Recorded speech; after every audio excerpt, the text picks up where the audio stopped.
రక్షకుడైన యేసుక్రీస్తు నామములో వీళ్ళందరికీ శుభాభివందనాలు. అందరూ బాగున్నారా? ఈరోజు కూడా మనం ఈ విధంగా కలుసుకోవడానికి దేవుడు ఎంతో చూపించారు. తరచుగా దేవుడి సన్నిధిలో మనమంతా ఈ విధంగా కలుసుకోవడానికి, కూడుకోవడానికి, ఎక్కడ ఉన్నా ప్రార్థన చేసుకోవడానికి, వాక్యం వినడానికి దేవుడు చూపిస్తున్న ఈ అత్యున్నతమైన కృప కొరకు దేవుడికి స్తుతి స్తోత్రము, ఘనత, మహిమ, ప్రభావం కలుగును గాక. ఆమేన్. హల్లెలూయా. క్రీస్తునందు ప్రియులారా, మనం మొన్న ప్రార్థన ఇల్లు అని ధ్యానం చేశాం. నిన్న యేసయ్యని పిలిచారు కానీ ఆ ఇంట్లో భక్తి లేదు, భక్తి లేని ఇల్లు అని ధ్యానం చేస్తూ వచ్చాం. ఈరోజు మరొక ఇల్లుని ధ్యానం చేసుకుందాం. చూడండి, లూకా సువార్త 22వ అధ్యాయం 10వ వాక్యాన్ని ధ్యానం చేసుకుందాం. లూకా సువార్త 22:10. ఆయన ఇదిగో మీరు పట్టణములో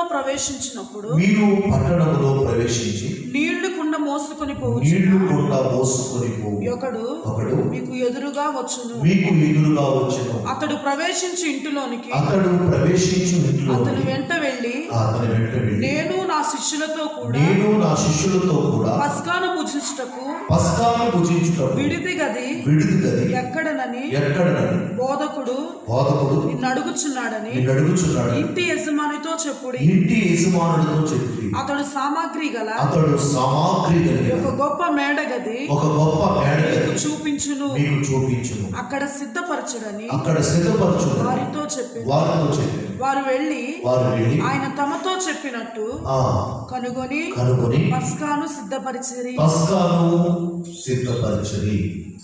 క్రీస్తునందు ప్రియులారా, ఈ మూడో పార్టు ప్రార్థన ఇల్లు అనే అంశంలో ఈ మూడో పార్ట్ని మనం ధ్యానం చేసుకున్నప్పుడండి, ఈ లూకా సువార్త 22:10లో యేసు ప్రభు ఒక అద్భుత విషయాన్ని చెబుతున్నాడండి. ఇక దాన్ని వర్ణించలేక వర్ణాతీతం కాని విషయాన్ని చెబుతున్నాడు యేసయ్య.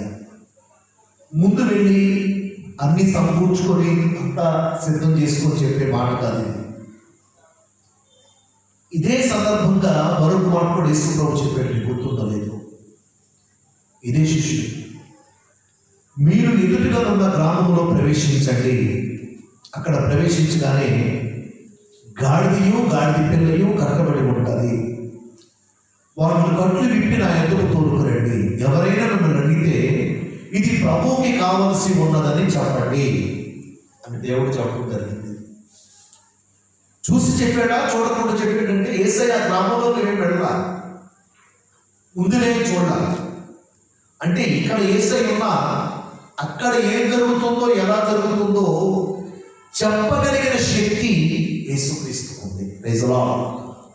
అందుకే ఆయన గురించి తరచుగా మా వర్తమానంలో మీకు చెప్పే మాట ఏంటంటే అనంత జ్ఞాని యేసయ్య, అనంత జ్ఞాని. ఇక్కడ కూడా అదే జరుగుతుంది. యేసు ప్రభు శిష్యులతో ఏం చెప్తున్నారంటే, మీరు వెళ్ళండి, ఆ గ్రామంలో ప్రవేశించగానే ఒక నీళ్ల కొండ తీసుకుని ఒక అతను వస్తాడు. చూడండి, అవతల కొండే కానీ కొండ ఏంటండి, అతను మొయ్యాల్సిందే మోసుకొస్తున్నాడు. ఏం మోసుకొస్తున్నాడు? నీళ్ల కొండ. అంటే కొండ నిండా నీళ్లు నింపుకొని ఆ నీళ్ల కొండను మోసుకొని వస్తున్నాడు. ఈ నీళ్లు దేనికి సాదృశ్యంగా ఉన్నదంటే దేవుని వాక్యానికి సాదృశ్యంగా ఉంది. నీళ్లు లేని ఊరు ఉండదు, నీళ్లు లేని చోట మనుషులు ఉండలేరు. బాగా అర్థం చేసుకోవాలి. నీళ్లు లేని ఊరు ఉండదు, నీళ్లు లేని చోట మనుషులు ఉండరు. దేవుని వాక్యము సర్వలోకానికి ప్రకటించబడుతుంది.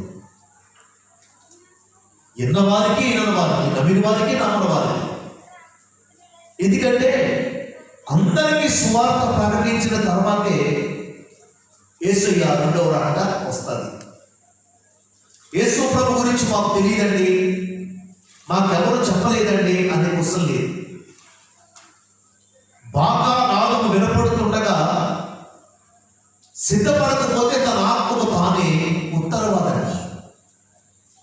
యేసయ్య సువార్త సర్వ ప్రపంచం ప్రకటించబడుతుంది.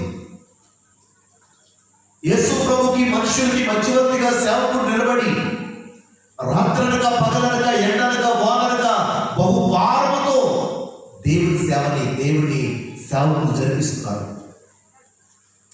మరి వాక్యం వినపడుతుండగా ఎంతమంది ప్రభువుని అంగీకరిస్తున్నారు? ఎంతమంది ప్రభువుని అంగీకరించిన వారుగా ఉన్నారంటే ఇక వాళ్ళ ఆత్మకు వాళ్ళే ఉత్తరవాదులండి. ఆలోచించాలి. ఇక్కడ యేసు ప్రభు చెప్పిన విషయం ఏంటంటే, మీరు ప్రవేశించగానే గ్రామంలోకి మీకు ఎదురుగుండా ఒక అతను నీళ్ల కుండతో నీళ్లు మోసుకొని వస్తాడు. అతను మీరు అడగండి, ప్రభువుకి ఒక గది కావాలంటే ఆ పస్కాని భుజించడానికి. అతను మీకు ఇస్తాడు గది, అతను సిద్ధం చేయండి వాళ్ళని యేసయ్య. యేసు ప్రభు చెప్పినట్లుగానే శిష్యులు వెళ్ళి మమ్మల్ని బోధకుడు పంపాడు, బోధకుడు మీ ఇంటంట పస్కాను భుజింపజేస్తానన్నాడు బాబు, మరి ఒక గది ఇస్తావా బాబు అని అడిగితే అతనేం చేశాడు తెలుసండి? సామాగ్రి ఉన్న ఒక మేడ గది అతను దేవుడికి ఇచ్చాడు. ఈరోజు నిన్నో నన్ను ఒక గది దేవుడు అడిగితే మనం ఇస్తామంటారా?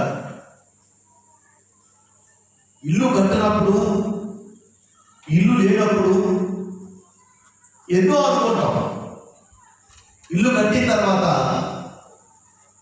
Double bedroom సిద్ధపరచుకుంటాం, hall సిద్ధపరచుకుంటాం, kitchen సిద్ధపరచుకుంటాం.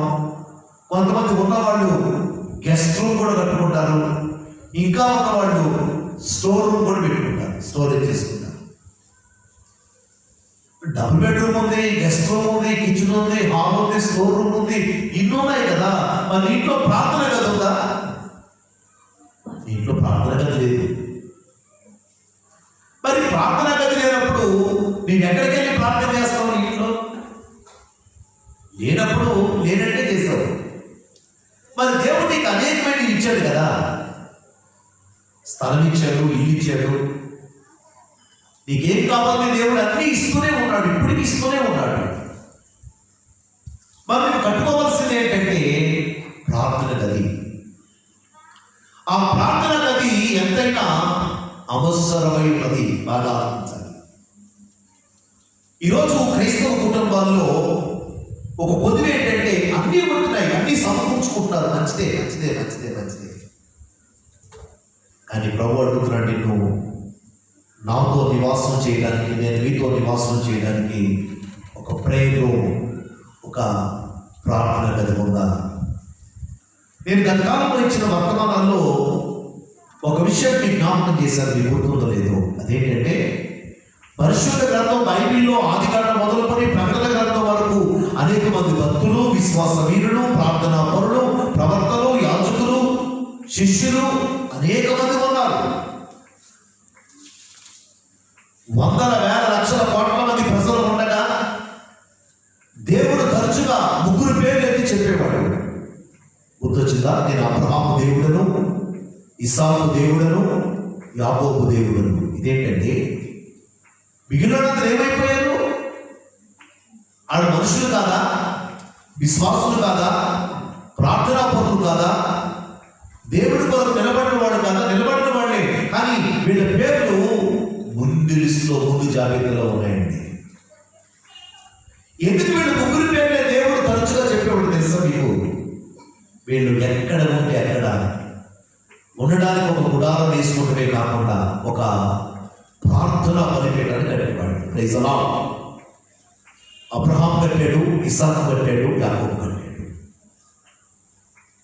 క్రైస్తవ సహోదరి, క్రైస్తవ సహోదరుడా, నీవు నీ జీవితంలో సంతోషంగా ఉండాలంటే, ఆనందంగా ఉండాలంటే, ఆరోగ్యంగా ఉండాలంటే, ఎప్పుడు దేవుని సన్నిధి నీ ఇంట ఉండాలంటే, నీ ఇంటి మీద ఉండాలంటే, నీతో ఉండాలంటే నీకు కావాలి ఒక ప్రేయర్, ఒక ప్రార్థన గది.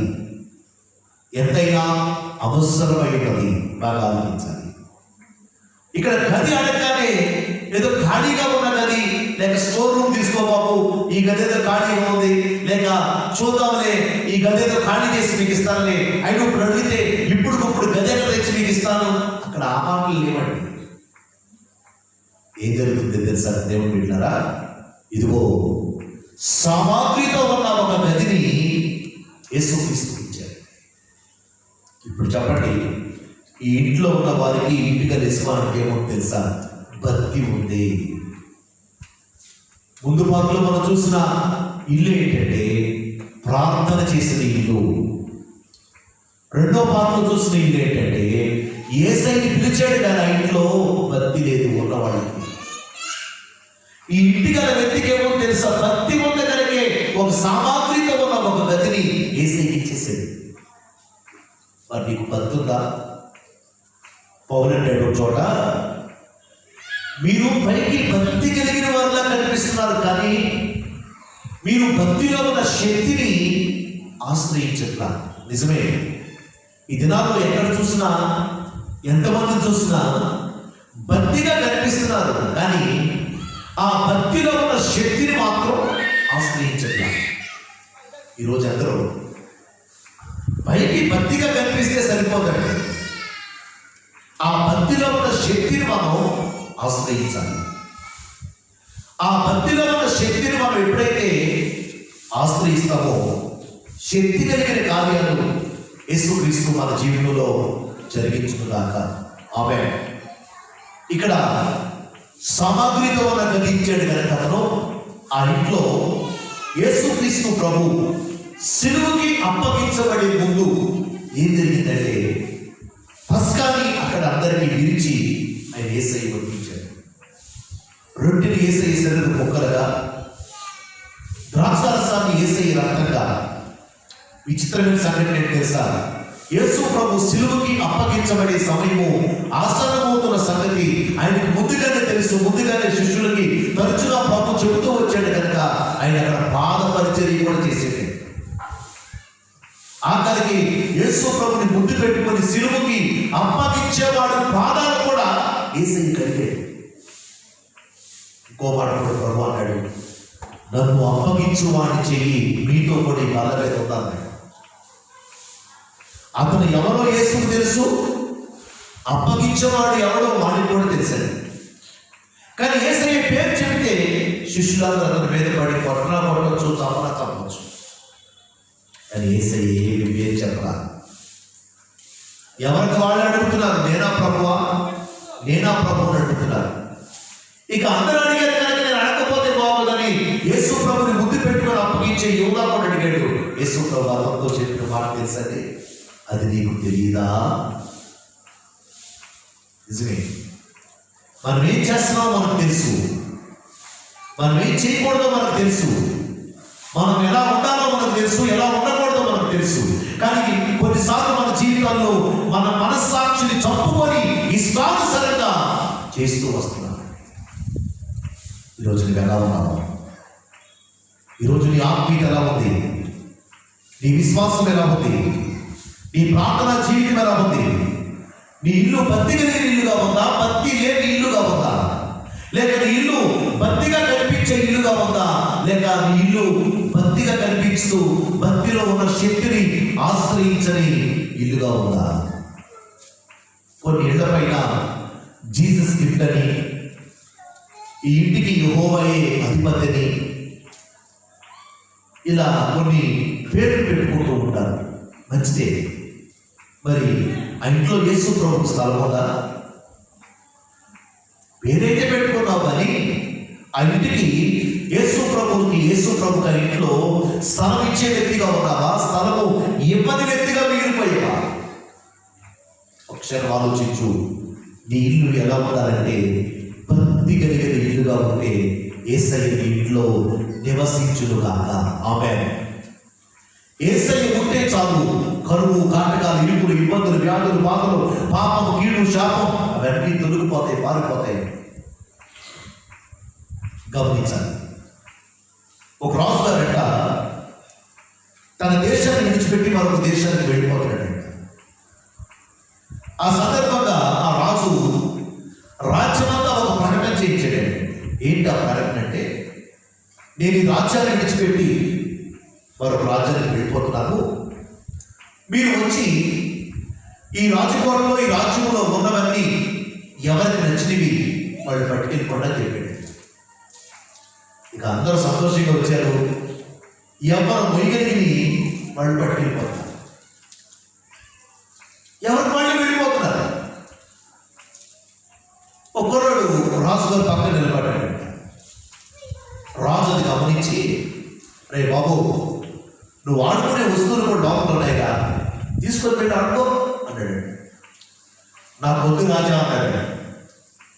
రాజుగారు కోపం వచ్చి, నీకేం కావాలి అసలు, వద్దంటావేంటి అన్నాడు రాజు. అప్పుడు ఏం జరిగింది తెలిసండి. రాజు అడిగితే కుర్రాడు అన్నాడంట, రాజా నాకు ఏమీ వద్దు అన్నాడు. రైట్, అసలు నీకేం కావాలి అన్నాడంట రాజు. రాజా నువ్వు నాకు కావాలన్నాడు. రాజు అప్పుడు అన్నాడంట, నేనెందుకురా నీకేం కావాలి తీసుకోమంటే, నువ్వు ఆడుకునే వస్తువులు కూడా లోపలనే పట్టుకెళ్ళరా అంటే, నాకు ఏమి వద్దు రాజా నువ్వు కావాలంటావేంట్రా అంటే, ఆ చిన్న కుర్రాడు అన్నాడు ఏంటంటే, రాజా నేను ఇంట్లో పట్టుకెళ్ళగలిగితే ఒకటో రెండో మా ఇంటికి పట్టుకెళ్ళగలను, చిన్నవాడు కనుక పోయగలి కనుక, కానీ నువ్వే నా సొంతం అయిపోతే ఇవన్నీ నా సొంతం అయిపోతాయి కదా అన్నాడండి. స్తోత్రం. చూడండి ఆ చిన్న కుర్రాడు ఆలోచన చూడండి. ఎవరిని కోరుకుంటాడు ఆ చిన్న కుర్రాడు? ఒకటో రెండో వేయగల రాజా, కానీ నువ్వే నా సొంతం అయిపోతే నీ రాజ్యంలో ఉన్నవన్నీ నావే అయిపోతాయి కదా. నిజమే, యేసయ్య మనకు సొంతం అయిపోతే, యేసయ్యకి మనం సొంతం అయిపోతే ఇక మన జీవితం విప్లవాత్మకంగా మార్చబడుతుంది. ఆమేన్. మరి ఎవరు సొంతం అయిపోయావు? నువ్వు పాపానికి సొంతం అయిపోయావా? దుర్వ్యసనానికి సొంతం అయిపోయావా? మంచానికి సొంతం అయిపోయావా? పేరు ప్రఖ్యాతులకు సొంతం అయిపోయావా? దేవునికి సొంతమైనవా? నువ్వు సొంతం కావాల్సింది లోకాశలకు కాదు, నువ్వు సొంతం కావాల్సింది పాపానికి కాదు, నీవు సొంతం కావాల్సింది రాగుడికి కాదు, నువ్వు సొంతం కావాల్సింది దుర్వ్యసనాలు కాదు. నువ్వు సొంతం యేసయ్యకి ఎప్పుడైతే అవుతావో, యేసయ్య నీకు ఎప్పుడైతే సొంతం అవుతాడో, నీ ఇల్లు ఒక చెప్పుకోదగిన ఇల్లుగా మార్చబడుతుంది. Praise the Lord. నువ్వెంత డబ్బు ఖర్చు పెట్టి, ఎంత విలువైన రాళ్లతో రక్తాలతో నీ ఇల్లు కట్టేవనే క్వశ్చన్ కాదండి. ఈ మధ్య మనవాళ్ళు కూడా ఎక్కడెక్కడో ఇట్లే నుంచి రకరకాల దేశాల నుంచి రాళ్ళు కూడా రప్పించి ఇల్లు కట్టుకుంటారు. గమనించాలి. 100 కోట్లు పెట్టి, 1000 కోట్లు పెట్టి, గమనించాలి, 1000 కోట్లు పెట్టి ఇల్లు కట్టుకునే వాళ్ళు కూడా లేకపోతే మంచిదే, దేవుడు ఇచ్చాడు కట్టుకోండి, మంచిదే. మరి ఇంట్లో ప్రభు అడిగేది ఏంటంటే, ఒక ప్రార్థన గది ఉందా? ఇదిగో ఇతని దగ్గర ఉంది, ఇతను భక్తి కలిగిన వ్యక్తిగా ఉన్నాడు. ఇంకోటి చూడండి, యోహాను సువార్త 12:3 చూడు బాబు. యోహాను సువార్త 12:3 రెండవ చూడాలి. పరిశుద్ధ గ్రంథం బైబిల్ నుండి యోహాను 12:3. అప్పుడు మరియు మరియా మిక్కిలి విలువ గల అచ్చ జటామాంసి అత్తరు ఒక సేరున్నర ఎత్తు తీసుకొని యేసు పాదములకు పూసి తన తల వెంట్రుకలతో ఆయన పాదములను ఇల్లు ఆ అత్తరు వాసనతో నిండెను. యేసు ప్రభు ఎప్పుడు వచ్చినా, బేతనియా గ్రామానికి ఎప్పుడు వచ్చినా, మార్తా మరియా లాజరు ఇంట్లో యేసు ప్రభు బస చేస్తూ ఉండేవాడండి. ఎందుకంటే చిన్న వయసులో తండ్రిని బాగుంటున్న బిడ్డలు ముగ్గురు. యేసు ప్రభుని మార్త తన ఇంట్లో చేర్చుకుని తప్ప విస్తారమైన పనులు పెట్టుకుంటాడు. మరి ఏం జరిగింది అని చూస్తే, గమనించాలి దేవుడు బిడ్డలారా, అక్కడ ఏం జరిగింది అని చూస్తేనండి, గమనించాలి, యేసయ్య ఎప్పుడు వచ్చినా మార్తా మరియా ఉండేవాడు కానీ లాజరు ఎప్పుడు ఉండేవాడు కాదు. ఒకరోజు అక్కడి నుంచి మరొక ప్రాంతానికి యేసయ్య వెళ్ళడం జరిగింది. ఈలోపు లాజరుకి అనారోగ్యం వచ్చింది. వీళ్ళు ఒక పత్రం రాసి పంపించారు, ప్రభువా నువ్వు ప్రేమిస్తున్న లాజరు రోగి అయి ఉన్నాడు, నీ వచ్చి బాగు చేయి అని ఒక పత్రంలో సమర్పించాడు. అక్కడ చాలా మంది ప్రజలు వచ్చారు కనుక, పరలోక రాజ్య సువార్తను ప్రకటించాలి కనుక, రోగుల్ని స్వస్థపరచాలి కనుక విస్తారమైన పనిలో యేసయ్య ఉండిపోయాడు. యేసయ్య తిరిగి బేతనీకి వచ్చేటప్పటికి లాజరు చనిపోవడం, సమాధి చేయబడటం, కార్యక్రమం అంతా అయిపోయిందండి. ఒక ఆశ్చర్యమైన విషయం ఏంటంటే, యేసయ్య బేతనియ గ్రామానికి వచ్చేటప్పటికి గమనించాలి, ఎదురు వెళ్ళి మాట్లాడుతున్నారు. ఏమేమి మాట్లాడుతున్నారంటే, ఈ అక్క చెల్లెలిద్దరూ, ప్రభువా నీవు ఇక్కడ ఉండి ఎడల మా సహోదరుడు చావకుండెను అని మాట్లాడారు. ఎంత ఆశ్చర్యం అంటే, వాళ్ళ విశ్వాసం చూడండి ఎంత గొప్పదో. నీవు ఇక్కడ ఉండిన ఎడల మా సహోదరుడు చావకుండేవాడు. గమనిస్తారండి, ఎందుకు అలా చెప్పగలిగారంటే, యేసయ్య ఉన్న చోట చావు ఉంటుందండి, యేసయ్య ఉన్న చోట కీడు ఉంటుందండి, యేసయ్య ఉన్న చోట నెమ్మది ఉంటుంది, యేసయ్య ఉన్న చోట సంతోషం ఉంటుంది, యేసయ్య ఉన్న చోట ఆనందం ఉంటుంది. లోకం ఇవ్వలేని యేసయ్య ఇవ్వగలిగిన వాడు. క్రీస్తులో క్రీస్తునకు ప్రియ దేవుడు బిడ్డలారా, ఈ రాత్రి సమయమందు దేవుని వాక్యాన్ని మనం ధ్యానిస్తమైతే, దేవుని వాక్యము ఈ విధంగా సెలవిస్తుంది. గమనించాలి, యేసయ్యని తన ఇంట చేర్చుకున్న కారణాన్ని బట్టి యేసయ్య బేతనియ గ్రామానికి వచ్చినప్పుడు ఏం జరిగిందో తెలుసండి. లాజరు సమాధి దగ్గరికి వెళ్ళి చనిపోయిన లాజరుని యేసయ్య తిరిగి లేపినట్టుగా మనం చూస్తామండి. యేసయ్య వచ్చిన తర్వాత ఆ ఇంట్లో చిన్నదైన మరియా అక్కడ అచ్చాజడమాంసి సేరునరేతో అత్తరు తీసుకొచ్చి యేసయ్య పాదాలను పూసి యేసయ్య పాదాలు ముందు పెట్టుకుంది. ఆ ఇల్లంతా కూడా అత్తరు వాసన వస్తుంది. ఆ ఇల్లంతా కూడా అత్తరు వాసన వస్తుంది. ఇప్పుడు చెప్పండి, అత్తరు ఉన్నందుకు అత్తరు వాసన వస్తుందా? యేసయ్య ఉన్నందుకు ఆ ఇల్లంతా అత్తరు వాసన వస్తుందా? లేదు లేదు. యేసయ్య అక్కడ ఉన్నాడు కనుక ఆ ఇల్లంతా కూడా ఏ వాసన వస్తుందంటే అత్తరు వాసన వస్తుందండి. నిజమే, యేసయ్య ఉన్న చోట ఒక సువాసన కలిగిన జీవితం ఉంటుంది.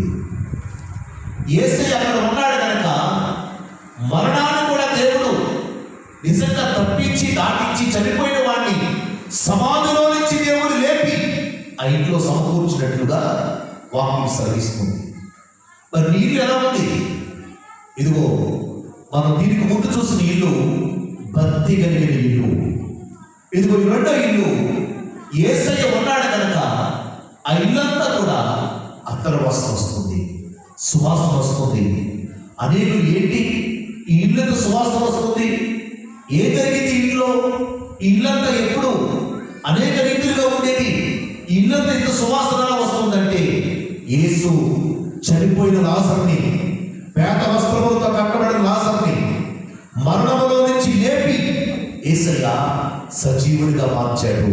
ప్రైజ్ ది లార్డ్ అని ఒక చెప్పుకోదగిన కుటుంబంగా, ఒక చెప్పుకోదగిన ఇల్లుగా యేసయ్య ఆ ఇల్లుని మార్చాడు. మరి నీళ్ళు ఎలా ఉంది? నీళ్లు భక్తి కలిగిన నీళ్లుగా ఉందా? నీళ్లు సువాసనగా ఉందా? లేక నీళ్లు ఎలా ఉందో ఇంకొక మాట చదవండి, ముగిస్తాను నేను. లూకా సువార్త 11వ అధ్యాయము 24వ వాక్యం. లూకా సువార్త 11:24 ముగిస్తానండి. అపవిత్రాత్మ ఒక మనుషుని వదిలిపోయిన తరువాత అది విశ్రాంతి వెతుకుచు నీరు లేని చోట్ల తిరుగుచు విశ్రాంతి దొరకనందున నేను విడిచి వచ్చిన నా ఇల్లు తిరిగి వెళ్ళదనని వచ్చి ఆ ఇల్లు ఊడ్చి అమర్చి ఉండట చూచి వెళ్ళి తనకంటే చెడ్డవైన మరి ఏడు అపవిత్రాత్మలను వెంట పెట్టుకొని వచ్చును. చూడండి, అది వాడే పదాలు చూడండి. ఒక ఇంట్లో వాళ్ళకి సంఘస్థులు వెళ్ళి ప్రార్థన చేసేది పోయింది, లేక సేవకుడు వెళ్ళి ప్రార్థన చేసేది పోయింది. యేసయ్య నామములో ప్రార్థిస్తే పోదు కదా. అన్ని నామముల కన్నా పైనామం యేసయ్య నామం కదా. మరి ఏం జరిగిందని చూస్తే అది వెళ్ళిపోయిన తర్వాత వీళ్ళు భక్తిగా ఉండి ప్రార్థన చేసి దేవుడిని స్తుతించి కుటుంబ ప్రార్థన పెట్టి ఆరాధనకు వెళ్ళి ఆత్మీయంగా ఉంటే సరే. కొంతమంది అలా ఉండరుగా, ఏదో 2 వారాలు 3 వారాలు ఉండి తర్వాత మామూలు పరిస్థితి యథాప్రకారంగా ఉంటారు కొంతమంది. అది ఊరంతా తిరిగి ఎక్కడ హౌస్ ఖాళీ లేవండి, అన్ని హౌస్లు ఫుల్గా ఉన్నాయి అనుకుంటుందన్నప్పుడు నేను ఒక ఇల్లు విడిచిపెట్టి వచ్చాను, నా ఇల్లు పరిస్థితి ఎలా ఉందో చూద్దామని వస్తున్నాను. ముందు ఆ ఇల్లు ఎలా ఉందండి, ఓడ్చబడి అమర్చబడి ఉండగాని అక్కడ యేసయ్య లేడు. ఓడ్చబడింది, అమర్చబడింది. కొంతమంది చూడండి అసలు ఇల్లు ఎంత చక్కగా అలంకరిస్తారో, చిన్న గదైనా ఎంత సామాన్యులు చక్కగా అలంకరిస్తారు.